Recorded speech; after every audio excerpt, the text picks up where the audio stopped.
Hello friends, आज मैं आपको बताऊंगा टॉप 10 वेटरनरी इंजेक्शन, यानी वेटरनरी के जो टॉप 10 इंजेक्शन कौन से हैं और उनका क्या काम है, कौन सी बीमारी में आपको लगाना चाहिए, प्रेगनेंसी सेफ है या नहीं, इन सभी के बारे में आज को आपको इस वीडियो के अंदर बताया जाएगा। वीडियो लंबी भी होगी तो वीडियो को आप स्किप करके मत देखना, वीडियो को पूरी देखना। वीडियो पूरी देखेंगे जितने भी जो वेटरनरी स्टूडेंट हैं उनके लिए बहुत ही अच्छा और फायदेमंद होने वाला ये वीडियो है। जो आपको मेरी टेबल के ऊपर जो ये इंजेक्शन दिख रहे हैं वह injection top 10 veterinary medicine injection है।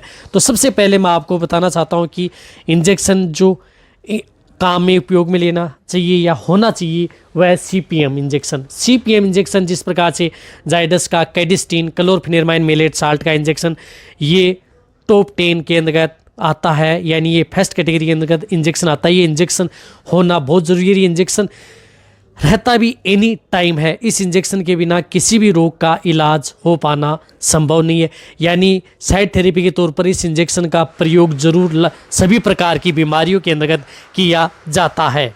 लगभग सभी प्रकार की बीमारियों, किसी भी तरह की बैक्टीरियल, वायरल, फंगल इन्फेक्शन या किसी भी तरह का हो तो उसके बारे में, यदि आपको CPM के बारे में पूरी जानकारी लेनी है तो इसके बारे में मेरे चैनल पर एक डिटेल सी वीडियो बनी हुई है कि ये इंजेक्शन पशु में क्या काम करता है, वो भी आप जा कर के देख सकते हैं। इसी तरह से सेकंड तौर पर इंजेक्शन है जिस प्रकार से बेलामाइल इंजेक्शन, जिसके अंदर Salto B complex and liver extract injection, यानी ये इंजेक्शन विटामिन इंजेक्शन है। ये इंजेक्शन भी बहुत ही जरूरी है और ये सभी के पास होता है। ये टॉप 10 की लिस्ट के अंतर्गत ये इंजेक्शन आता है। इस इंजेक्शन का प्रयोग आपके पशु में किसी भी प्रकार के सिंपल इंडाइजेशन, एनोरेक्सिया, भूख नहीं लग रही है, आपके पशु की लीवर कमज़ोर है, खाना पीना कम कर दिया है, जुगाली नहीं कर रहा है, तो उसके तौर पर ये इंजेक्शन प्रयोग किया जाता है। और इस इंजेक्शन की डोज बड़े पशुओं के अंतर्गत 10 ml इंट्रामस्कुलर लगाया जाता है, भेड़ बकरियों के अंतर्गत 2 से 3 ml और मीडियम साइज़ के पशु हैं उसके अंतर्गत ये 5 ml ओनली ऑन इंट्रामस्कुलर ये इंजेक्शन लगाया जाता है। और ये इंजेक्शन पशुओं के लिए बहुत ही ज़्यादा फायदेमंद होने वाला है। किसी भी तरह की यदि आपके पशु में सिंपल इंडा या मेटाबॉलिज्म से संबंधित या खाने पीने से संबंधित यदि आपका पशु नहीं खा रहा है तो उसके अंतर्गत ये इंजेक्शन लगाया जाता है।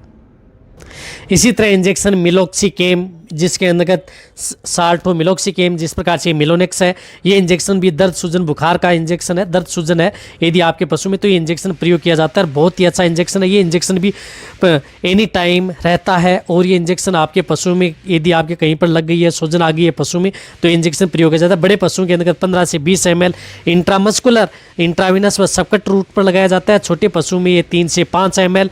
डिटेल से जानना है तो आप मेरे चैनल पर इनके बारे में डिटेल सी वीडियो बनी हुई वो भी आप जाकर के देख सकते हैं। लेकिन ये इंजेक्शन भी टॉप 10 वेटरनरी इंजेक्शन के अंतर्गत आता है किसी भी कंपनी का, लेकिन ये साल्ट का ये इंजेक्शन होना चाहिए। इसी तरह से एंटीबायोटिक में स्ट्रेप्टोपेनिसिलिन DCR, जिसके अंदर स्ट्रेप्टोपेनिसिलिन एंटीबायोटिक को ये इंजेक्शन भी प्रयोग किया जाता है। ये इंजेक्शन बहुत से किसी भी तरह की यदि आपके पशु में वायरल डिजीज़ हो गई है, बैक्टीरियल डिजीज़ हो गई है, उसके अंदर जैसे खांसी, जुकाम, बुखार, यदि आपके पशु में थनैला रोग से संबंधित या किसी घाव फोड़े के अंतर्गत ये इंजेक्शन लगाया जाता है। छोटे के अंतर्गत 2.5 ग्राम, बड़े के अंतर्गत 5 ग्राम, जिनका बॉडी वेट 500 kg से ज़्यादा है तो इंट्रामस्कुलर ओनली ऑन ये इंजेक्शन लगाया जाता है। और ये इंजेक्शन भी टॉप 10 वेटरनरी की लिस्ट के अंतर्गत आता है। लेकिन एंटीबायोटिक के अंतर्गत में ये इंजेक्शन सबसे ज़्यादा प्रयोग करते हैं और लगभग वेटरनरियन इसका प्रयोग करते हैं, तो ये इंजेक्शन होना बहुत ज़रूरी है। इसी तरह इंजेक्शन टोनोफॉस, जिसके अंदर फास्फोरस डिफिशिएंसी के लिए इंजेक्शन लगाया जाता है। यदि आपके पशु में किसी भी तरह की फास्फोरस डिफिशिएंसी हो, डिटेल से जानना है वीडियो जाकर के देख लें। लार्ज एनिमल्स के अंदर 15 से 20 ml इंट्रामस्कुलर इंट्राविनस, छोटों में 1 से 5 ml ये इंजेक्शन लगाया जाता है जिसके अंतर्गत साल्ट ये हो।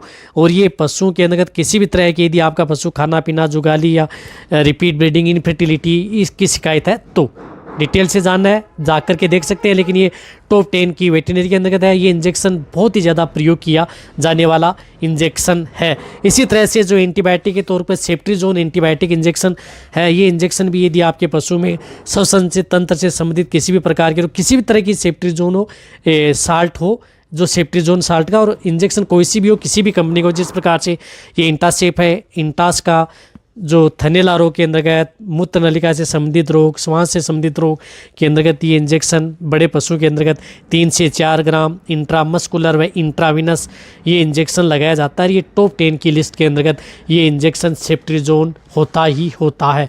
तो इस इंजेक्शन का एंटीबायोटिक के तौर पर मैंने 2 इंजेक्शन रखे हैं, एक स्ट्रेप्टोपेनिसिलिन, एक सेफ्ट्रीजोन। आप कहेंगे कि ऑक्सीटेट्रासाइक्लिन क्यों नहीं रखी? ऑक्सीटेट्रासाइक्लिन वैसे ही टॉप 1 के अंतर्गत आती है, लेकिन मैंने वही इंजेक्शन रखे हैं जो यदि आपके पशुओं के लिए प्रेगनेंसी सेफ है, जो नए वेटरनरी असिस्टेंट है, इसमें किसी भी तरह की दिक्कत नहीं है। सभी पशुओं में प्रेग्नेंट हो या नॉन प्रेग्नेंट हो, सभी तरह के पशुओं में इस तरह के जो ये इंजेक्शन मैं बता रहा हूँ ये इंजेक्शन लगवाए जाते हैं। और इसी तरह से कोर्टिकोस्टेरॉइड के अंदर रखा है आइसोफ्लूपेरिडोन इंजेक्शन। ये इंजेक्शन भी बहुत है बढ़िया इंजेक्शन है। यदि आपके पशु में जोड़ों में दर्द, सूजन, इन्फेक्शन या आपको डिटेल से जानना है जाकर के दे सकते हैं। बड़े पशुओं के अंतर्गत इसको 5 से 10 ml ओनली ऑन इंट्रामस्कुलर लगाया जाता है। यदि आपके पशु में किसी भी तरह की यदि कोई दिक्कत यदि हो गई है, आपके पशुओं को यदि रिजल्ट नहीं मिल रहा है किसी तरह, तो ये इंजेक्शन आइसोफ्लूड जरूर कोर्टिकोस्टेरॉइड के तौर पर ये इंजेक्शन प्रयोग किया जाता है। आप कह सकते हैं कि आप डेक्सामेथासोन, बीटामेथासोन क्यों नहीं रखा? क्योंकि वह इंजेक्शन प्रेगनेंसी सेफ नहीं है, तो ये इंजेक्शन आप उन इंजेक्शन के तौर पर प्रयोग कर सकते हैं। तो ये टॉप 10 की लिस्ट के अंतर्गत आता है। रियल में इंजेक्शन आइसोफ्लूड का प्रयोग किया ही जाता है। इसी तरह से ट्राइबीवेट इंजेक्शन का भी मल्टीविटामिन के तौर पर vitamin B1, B6 and B12 में जो आता है, ये इंजेक्शन भी नर्वस से संबंधित किसी भी तरह की बीमारी, नर्वाइकल डिजीज़ में ये इंजेक्शन प्रयोग किया जाता है। बड़े पशुओं के अंदर 15 से 20 ml इंट्रामस्कुलर व इंट्राविनस रूट से, और छोटों में 1 से 5 ml इंट्रामस्कुलर व इंट्राविनस प्रयोग किया जाता है। यदि आपके पशु बैठ के खड़े नहीं हो पा रहे, चलने में दिक्कत, कमजोरी, इसकी वजह से तो ये इंजेक्शन प्रयोग किया जाता है। और ये इंजेक्शन भी, और ये इंजेक्शन जो मैंने बताया, इन इंजेक्शन के बारे में यदि पूरी जानकारी आपको हर इंजेक्शन के बारे में लेना है तो आप मेरे चैनल पर हर इंजेक्शन के बारे में, एक इंजेक्शन के बारे में डिटेल से वीडियो बनी हुई है, वो भी आप जाकर के देख सकते हैं। इसी प्रकार फ्लूनिक्सिन मेगलोमाइन साल्ट के अंतर्गत जो मेगलोडाइन इंजेक्शन है, ये इंजेक्शन किसी भी तरह की दर्द, सूजन, चलने फिरने में दिक्कत, पशु में लंगड़ा करके चलता है, उड़ने बैठने में दिक्कत है, किसी भी तरह की सूजन हो, तो ये इंजेक्शन प्रयोग किया जाता है। तो ये इंजेक्शन बड़े पशुओं के अंतर्गत 15 ml से लेकर के 20 ml इंट्रामस्कुलर व इंट्राविनस दिया जाता है। छोटों के अंतर्गत सभी तरह के पशु हैं उसके अंतर्गत ये दिया जाता है।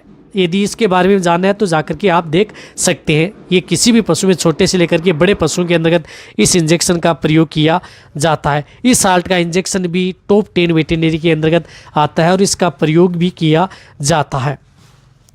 इसी तरह से इंजेक्शन आता है आयुर्मेक्टिन साल्ट। आयुर्मेक्टिन साल्ट में जिस प्रकार से ये हाईटेक इंजेक्शन है, इस इंजेक्शन का प्रयोग किया जाता है यदि आपके पशु में किसी भी तरह के जो इंटरनल व एक्सटर्नल पैरासाइट के लिए जो जू, चिचड़ है, या इंटरनल यदि वर्म्स हो गए, यदि आपके पशु में, या स्किन से संबंधित या चर्म रोग हो गया, यदि आपके पशु में, या कोई भी इस प्रकार की दिक्कत हो गई है, कमजोरी आ गई है, खाद्य वस्तुएं खाता है, तो आपके पशुओं के लिए इंजेक्शन लगाया जाता है। और ये इंजेक्शन का प्रयोग आयुर्मेक्टिन के बारे में डिटेल से वीडियो बनी हुई है, लेकिन ये इंजेक्शन भी टॉप 10 के अंदर है। साल्ट का इंजेक्शन भी बहुत ज़्यादा ज़रूरी है और ये अपनी जगह रखता भी है, क्योंकि ये अपनी जगह, जो आयुर्मेक्टिन साल्ट का किसी भी कंपनी का हो, कोई भी इंजेक्शन हो, लेकिन जिसके अंदर साल्ट होना चाहिए आयुर्मेक्टिन, ये इंजेक्शन भी बहुत अच्छा इंजेक्शन है। यदि आपके पशु में कमजोरी, एनीमिया हो गया है, खून की कमी आ गई, यदि आप अपने पशु को कुछ खिलाते पिलाते हैं, फिर भी यदि आपके पशु का जो नहीं बढ़ पाता है या वजन नहीं बढ़ पाता है, उनकी ग्रोथ नहीं बढ़ पाती है, तो ये इंजेक्शन प्रयोग किया जाता है। यदि आपके पशु में जिस प्रकार से छोटे बच्चों में देखा होगा कि यदि वो एब्सिस पदार्थ खाते हैं तो उनका पेट लटक जाता है, तो उसके तौर पर भी इंजेक्शन लगाया जाता है। अब देखो, जो मैंने ये इंजेक्शन बताए हैं, इसी तरह से मैं आपके लिए टॉप 15 और टॉप 20 इंजेक्शन भी लेकर के आऊँगा।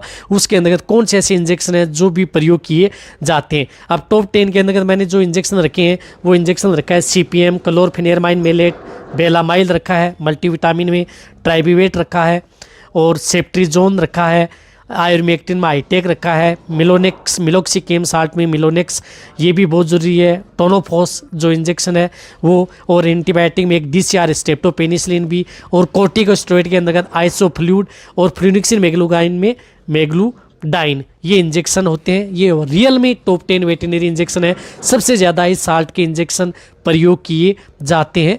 और ये यदि आपके पशु में इस तरह की और भी यदि जो किसी भी तरह के जो इंजेक्शन है, मेडिसिन है, लिक्विड है, स्प्रे हैं, टेबलेट हैं, बोलस हैं, उनके बारे में भी आपको आने वाले समय में सही और सटीक जानकारी आपको इस चैनल पर मिल जाएगी। यदि आपको इन इंजेक्शन के बारे में डिटेल से जानना है तो प्लेलिस्ट बनी हुई है वेट इंजेक्शन, उसके अंतर्गत जाकर के देखें, सभी इंजेक्शन के बारे में डिटेल से मिल जाएगी और सभी इंजेक्शन ये प्रेगनेंसी सेफ है। यदि आपको मेरी वीडियो अच्छी लगी तो नीचे जाकर कमेंट में लिखिए, मेरी वीडियो को अपने दोस्तों के साथ, जितने वेटरनरी स्टूडेंट है उनके साथ आप इस वीडियो को जितना हो सकता है शेयर करें। मेरी वीडियो को आप लाइक करें, आपके लाइक से मेरे को मोटिवेशन मिलता है। यदि आपने अभी भी चैनल को सब्सक्राइब नहीं किया तो सब्सक्राइब कर लें, क्योंकि इस चैनल पर बहुत ही अच्छी और सही और सटीक जानकारी आपको समय समय पर ऐसे मिलती रहेंगी। इसी तरह से वीडियो देखते रहें, इसी तरह से आप मेरे को प्यार देते रहें। थैंक्स, धन्यवाद।